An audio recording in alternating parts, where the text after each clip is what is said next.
Pour l'occidental, ou disons plutôt pour l'homme moderne, tous les phénomènes non encore expliqués par la science tombent irrémédiablement dans le vaste domaine du hasard ou de la fatalité pour ceux qui sont encore croyants. Mais pour le noir d'Afrique, rien n'est dû au hasard. Tout a une explication. Il n'y a pas d'effet sans cause, encore moins de cause sans effet. Et pour ce 33e numéro, nous avons le privilège d'accueillir M. Magma Gabriel Konaté, qui va nous parler de son ouvrage « Les remparts », qui a été édité par la maison d'édition, les éditions Diamana. Magma Gabriel Konaté est né un 27 décembre d'une année où il faisait bon vivre au Mali. Après avoir enseigné lettres, histoire et géographie dans l'enseignement privé catholique de Caille, il est recruté dans la fonction publique en 1981 pour servir au groupe dramatique du Théâtre national du Mali. Magma Gabriel Konaté est titulaire d'un diplôme d'administration, conseiller culturel du Centre régional d'action culturelle CRAC de Lomé au Togo et d'une maîtrise en droit privé de la faculté de sciences juridiques et politiques de l'Université de Bamako. Diplômé également de l'Institut national des arts du Mali, section art, section théâtre, l'artiste comédien hors pair plébiscite Magma Gabriel Konaté est acteur dans plusieurs productions cinématographiques, animateur, producteur à la radio Bamakan de Bamako. Il est également journaliste culturel à Africable. Son ouvrage a été édité par la maison d'édition Diamana. En janvier 1988, un groupe d'amis, avec à leur tête Alpha Omar Konaré, ont mis en place les éditions Diamana, une structure de la coopérative multimédia. À cette époque, il s'agissait de combler un vide. La seule maison d'édition était étatique. Les éditions Diamana se veulent une maison accessible à tous les écrivains maliens et étrangers. Ce livre est très particulier pour ceux qui l'ont lu, et avec un style très particulier, dont seul Magma a le secret. Anga ñongo soro nin kenen kan bi a jaranye a benama o mogo yi i sembo a konokoro ka se yan nga foli bɛ u bɛɛ ye o ye an baraka ye an b'a daminɛ n'o ye nazaraw nana k'an kalan k'an tunu an yɛrɛ la Barou Santara i ni sɔgɔma Oula i ni sɔgɔma aw ni ce aw nana a diyara n ye a bɛnna ma je me dois d'abord de remercier les éditions Diamana. L'édition coûte très cher au Mali. Le livre coûte cher. On reproche aux enfants de ne pas lire. Ils ne lisent pas. Pourquoi? Parce que le coût du livre est très élevé. Et c'est la raison pour laquelle je me dois ici de remercier les éditions Diamana, tout le personnel de Diamana, pour avoir édité ce modeste ouvrage que j'appelle les rampants, et non les remparts. Les rampants, c'est ceux qui rampent. C'est ça les rampants. Et après les éditions Diamana, je me dois de remercier le Centre culturel Corée. Le Centre culturel Corée, parce que chez nous au Mali, il y a une insuffisance criarde de cadres et d'infrastructures. Infrastructures pour garder, sauvegarder, pour la promotion de notre patrimoine culturel. Au Mali, je n'en connais peut-être que deux, le Centre culturel Corée et Acte 7 à Bamako. Les autres espaces sont des espaces qui ne nous appartiennent pas, parce que nous sommes prisonniers dans la tête. Or, voilà des espaces où on reproche aux jeunes de ne pas respecter la tradition, de ne pas respecter la culture. Comment ils peuvent respecter la culture si on ne leur enseigne pas la culture? Les mécanismes de socialisation de l'enfant qui existaient dans nos sociétés ont été galvaudés. Ce qui fait que les enfants n'ont plus de repères. Ils ne sachent devenir ni arbre, ni pierre. Moi, j'ai fait cette analyse qui dit que l'Afrique a subi 2 colonisations. 2 colonisations. La première colonisation, c'est la colonisation arabe. Et spécifiquement au sud du Sahara. Particulièrement au Mali. Au Mali, les Arabes sont arrivés. Quand ils sont arrivés, ils nous ont fait perdre notre culture. Ils nous ont fait perdre notre culture. Et quand eux, ils sont venus, ils arrivaient, ils ne connaissaient pas la langue du pays. Et ceux du pays ne connaissant pas la langue de ceux-ci, nous avons pensé que la culture arabe, c'était ça la religion. Nous avons fait cet amalgame-là, on en a fait un syncrétisme que j'appelle crétinisme, qui nous fait croire que le Mali est un pays musulman. On vous le dira. Mais avant l'islam, avant que les Arabes ne viennent, qu'est-ce qu'il y avait chez nous? Est-ce qu'il n'existait pas quelque chose chez nous? On ne va pas dire que le Mali a commencé avec les Arabes.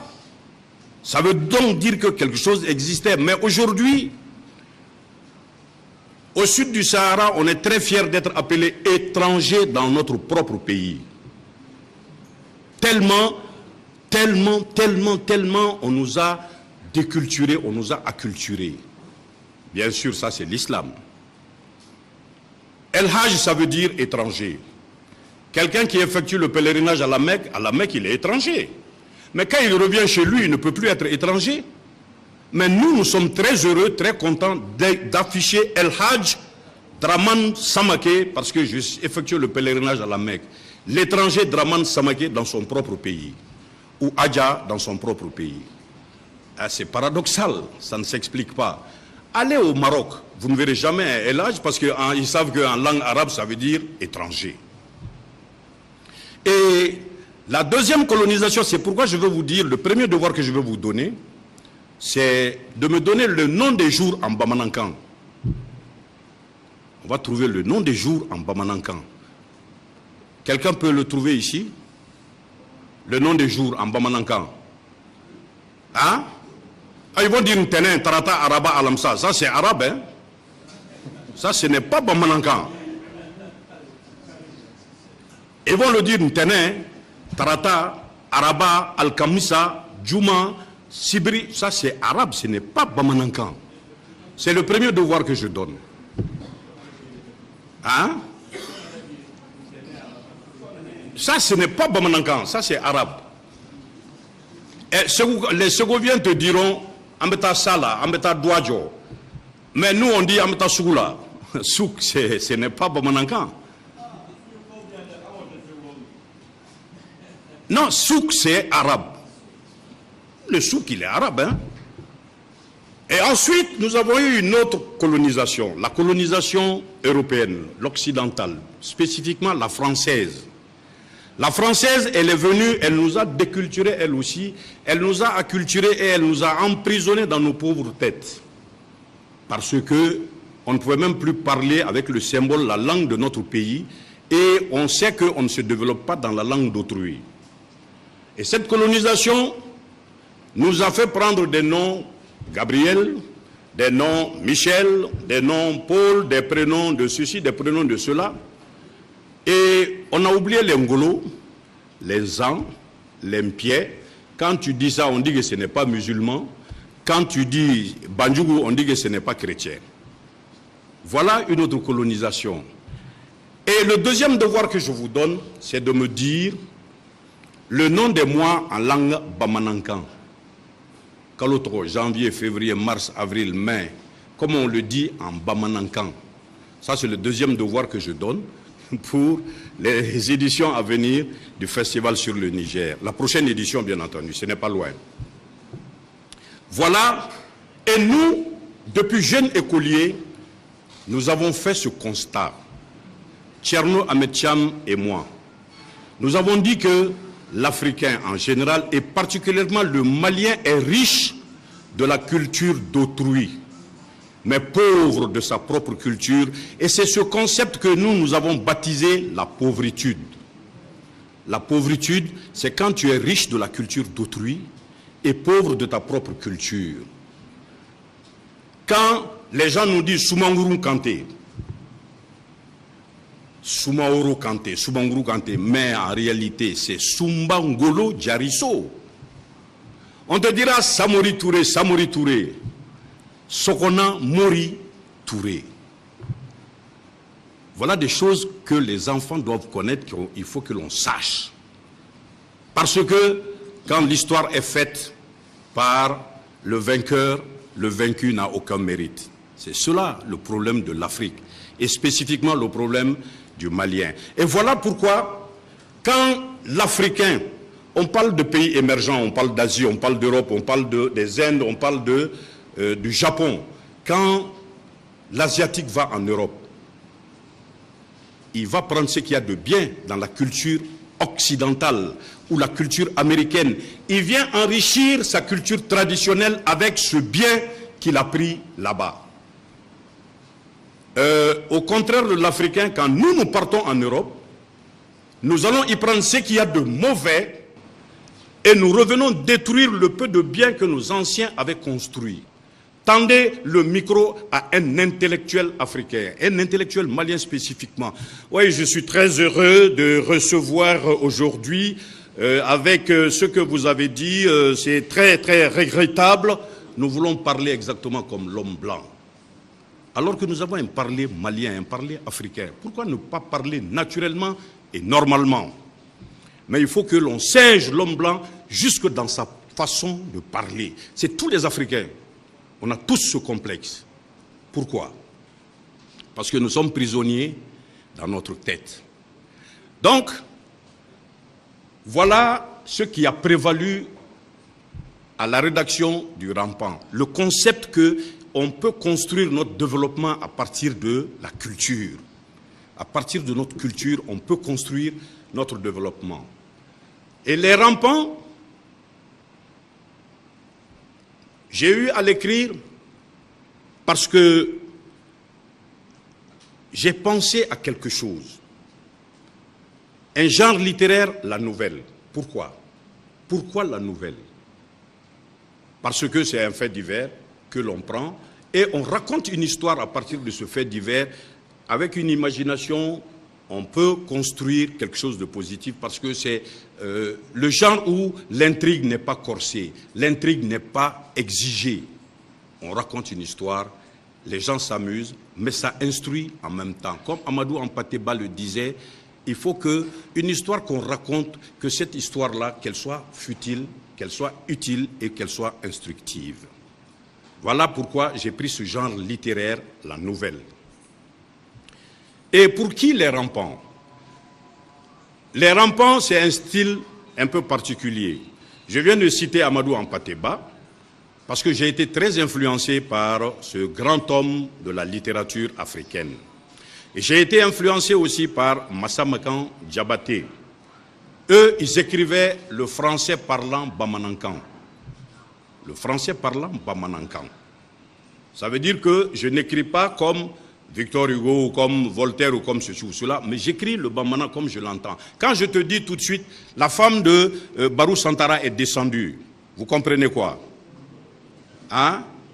Adjigina quoi? Voilà. Et quand on se rencontre, je te dis, s'il vous plaît là, souffle ma bouche, ça veut dire quoi? Hein, Ndafie. Hein? Ça c'est un style. Ou quand je dis la course du ventre, ça veut dire quoi? Konobouli. C'est simple, c'est comme ça. J'ai traduit le français en bamanankan et je l'écris. Et pour ceux qui vont lire le bouquin, vous comprendrez que c'est très aisé et c'est très facile. C'est fait pour les universitaires, c'est fait pour les étudiants, c'est fait pour les élèves, pour qu'ils apprennent que dans la société traditionnelle, il y avait des mécanismes qui enseignaient l'histoire, la géographie, les sciences naturelles, la géologie, tout ce qu'il y avait comme sciences de la nature, là, on l'enseignait chez nous dans nos traditions. J'ai fait comprendre que nous avons subi 2 colonisations. Et ces 2 colonisations nous ont emprisonnés dans nos têtes, dans nos propres esprits. Et tant qu'on ne pourra pas rompre les murs de ces 2 prisons, on ne s'en sortira jamais. C'est ça le grand échec. Aujourd'hui, quand vous rencontrez quelqu'un, quand vous ne le saluez pas, assalamu alaikum, vous n'êtes pas musulman. Aujourd'hui, parce que nous avons compris, vous vous arrêtez pour uriner aujourd'hui, on vous dit que vous n'êtes pas musulman.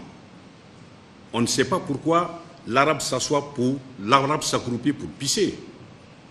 On a l'impression que tout ce que lui, il fait, c'est ça la religion. C'est ça le mal chez nous.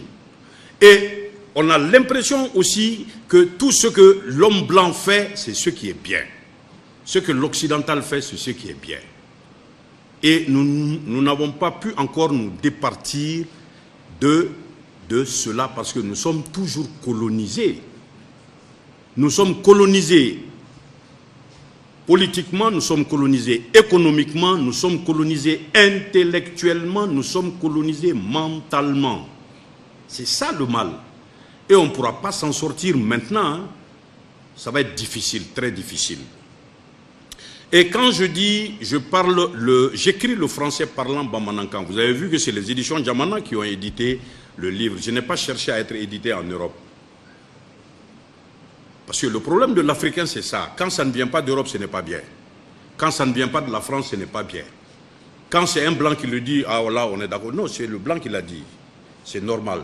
Mais quand c'est un Africain qui le fait, il faut qu'il le justifie, il faut qu'il dise pourquoi. C'est ça le mal de l'Afrique, mais on n'y peut absolument rien parce que nous sommes moulés comme ceci, nous sommes moulés comme cela.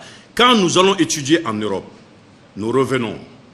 Quand nous revenons, nous venons produire ce que nous avons appris là-bas au lieu de venir l'adapter à ce que nous avons chez nous ici. Moi, je le dis souvent à des gens. Souvent, quand on se rencontre, je leur dis, vous savez que la contraception n'a pas commencé par la MPPF. Nos anciens pratiquaient la contraception. Et dites-moi, quand vous sentez qu'il y a une brûlure sur votre peau, vous sentez qu'il va y avoir un furoncle. Nous, nos anciens nous disaient, la première salive, tu la mets dessus. Ça passe. Le furoncle ne verra jamais, il ne va jamais poindre. Rien qu'avec la première salive. Donc ça veut dire que la première salive a quelque chose de très efficace. C'est un antibiotique très puissant.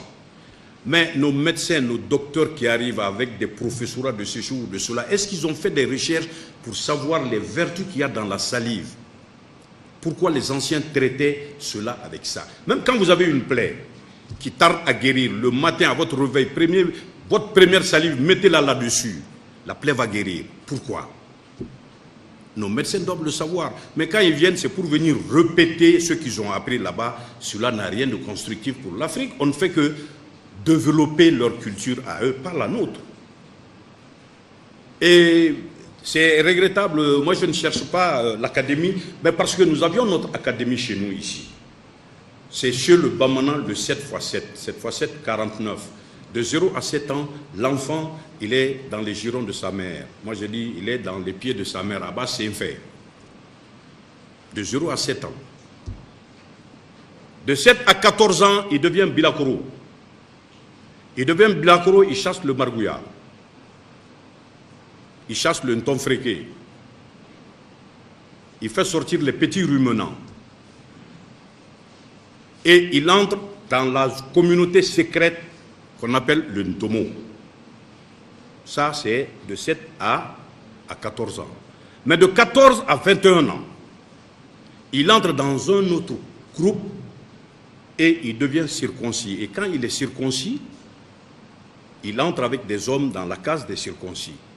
Et c'est là que le Séma, qui se trouve être un maître incontesté, leur enseigne l'histoire, la géographie, les sciences naturelles, la géologie, les vertus des plantes, tout ce qu'il y a à savoir, la solidarité, la bravoure, l'honneur, on leur enseigne tout ceci et tout cela. Et après ces 7 ans, c'est à partir de 21 ans, il entre dans un autre groupe d'âge parce qu'il a accédé maintenant au Komon. Il a quitté le Ndomo, il a accédé maintenant au Komon. Et ainsi de suite, il évolue. Quand il a fini, quand le Séma leur a enseigné le Komon, il peut siéger maintenant au conseil de la communauté avec voix consultative seulement. Et de 21 à 28 ans, il peut prendre femme. Une fois qu'il a pris femme, il accède au Corée. Et une fois qu'il a accédé au Corée, ça c'est une sorte de spécialisation dans le domaine qui lui a été enseigné dans le biré, ça veut dire en fait dans la case des circoncis. Et une fois qu'il a eu accès à ce Corée, il évolue et de 28 à 35 ans, il peut partir ailleurs pour parfaire sa connaissance. Il va ailleurs pour pouvoir avoir d'autres connaissances, pour apprendre auprès d'autres maîtres. Et une fois qu'il a fini ceci, après avoir approfondi ces connaissances-là, il est élevé à la dignité de Ségué. Ségué parce qu'il peut partir partout où il veut maintenant. Il a une somme de connaissances. C'est cette somme de connaissances qui lui permet d'accéder au titre de Nama. Et quand il accède au rang de Nama de 42 à 49 ans, il a accumulé une somme de connaissances, il prépare sa thèse, et quand il a fini sa thèse, il entre maintenant dans la catégorie des Dougas. Quand il devient Douga, à partir de là, il n'est plus Sifi, sans pour autant être Sidje, il n'est plus Sifi, mais il a un doctorat, sinon plus, il a un professorat, sinon plus. C'est ça, cette évolution, M. Diko. Et il faudrait qu'on en ait conscience parce que tous ces mécanismes-là existaient chez nous, mais on les a laissés tomber au profit de la culture de l'autre. Et c'est cette culture de l'autre que nous sommes en train de promouvoir au détriment de la nôtre. Et c'est ce qui est regrettable. Nous ne sommes pas nombreux ici, ceux qui peuvent te compter leur arbre généalogique jusqu'au 7e niveau. Le nom du père, du père, du père, du père, du père de ton père, du père de ce père, jusqu'au père de celui-là. On n'est pas nombreux qui pouvons le faire. Mais c'est cela aussi. Parce qu'on dit, connais-toi toi-même. Socrate l'avait au fronton. Mais chez nous, on dit, Didon, Sodon, Yerenon, de Nuronte. Mais nous, on ne se connaît pas. On connaît plutôt l'autre plus que nous-mêmes. Voilà un peu ce que je peux répondre à votre question. L'autre monsieur, il nous dit, Kalambiri, pourquoi la protection des animaux? Il ne faut pas vous cantonner tout juste au margouilla ou au crapaud. Ça, c'est des éléments par lesquels je suis passé pour expliquer que protection de la nature, ça ne veut pas dire qu'on ne tue pas les animaux. On peut chasser le margouilla. Mais quand tu prends le margouilla, tu en as tué 10. Est-ce que c'est la peine d'en tuer encore? Quand, dans le livre, c'est des enfants qui prenaient les crapauds. Nous, on le faisait. On prenait les crapauds, on leur mettait, on diluait le sel, on leur mettait sur le dos. Il faut l'essayer, vous allez voir ce que le crapaud va souffrir comme martyr. Nous, on l'a fait. Moi, je l'ai fait quand j'étais gosse. On diluait le sel dans de l'eau où on prenait la poudre de sel qu'on mettait dans le dos du crapaud. Ah non, c'est pitoyable. Bon, mais le souris dont je parle, lui, il était contre cela. Il ne voulait pas que l'on maltraite les animaux. Ça ne veut pas dire qu'il ne chassait pas. Il chassait le margouilla, il chassait un tonfrégué, le criquet. Mais il ne voulait pas qu'on leur fasse du tort, on leur fasse du mal inutilement. C'était ça.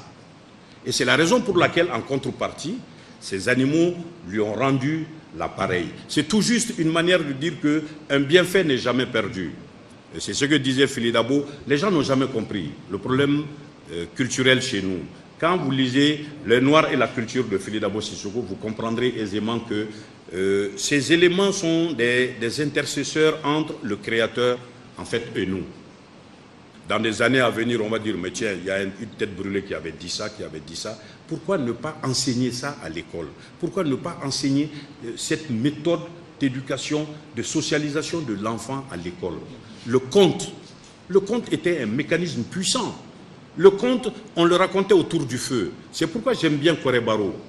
J'ai commencé par dire que les jeunes n'ont pas de repères. On ne leur enseigne pas leur culture, on ne leur apprend pas leur culture, on ne leur dit pas ce qu'était leur arrière-grand-père, ce qu'étaient leurs parents. Comment on socialisait l'enfant, on ne leur dit pas. Ils peuvent savoir comment.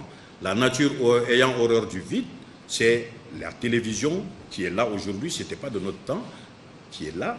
Le papa n'a plus le temps de s'occuper pour raconter des histoires, ou le grand-père n'a pas le temps de raconter des histoires. Et même quand tu veux les raconter des histoires, ils n'ont pas ceci à faire. Ils veulent voir Marimar, ils veulent voir ceci, ils veulent voir cela.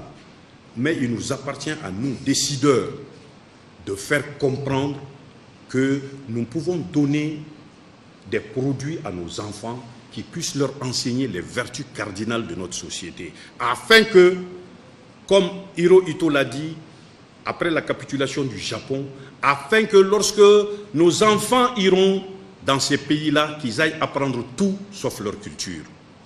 C'est ça que nous devons enseigner à nos enfants. Aller en Europe, c'est très bien, mais allons apprendre le savoir pour revenir chez nous avec ce savoir-là, en leur laissant à eux là-bas leur culture, pour venir améliorer notre culture à nous ici. C'est cela, les différentes pistes. Mais n'ayons pas peur de le dire, et surtout, n'ayons pas honte de le reconnaître. Les intellectuels africains ont décroché tous les titres universitaires en vue d'Afrique, d'Amérique, d'Asie et d'Europe. Cependant, n'ayons pas honte de le reconnaître, et surtout, n'ayons pas peur de le dire. Ils demeurent encore et toujours des analphabètes culturels à l'entrée du vestibule de la mémoire perdue de nos ancêtres. Comment alors promouvoir ce que l'on ignore? Chauves-souris, ils sont d'Afrique, mais surtout d'ailleurs. La bouche noire, le ventre à Paris, la tête en Amérique, les yeux en Asie. Ce que l'on apprend de la culture d'autrui, vaut-il ce que l'on oublie de soi? Ainsi, fils et filles d'Afrique, nous devons sans cesse avoir en vue qu'il ne saurait y avoir de développement économique, politique et social sans un rayonnement culturel adéquat. C'est pourquoi il ne s'agira pas pour nous de faire recours à nos sources, oh que non, mais plutôt d'avoir recours à nos sources afin de promouvoir le développement réel du continent africain.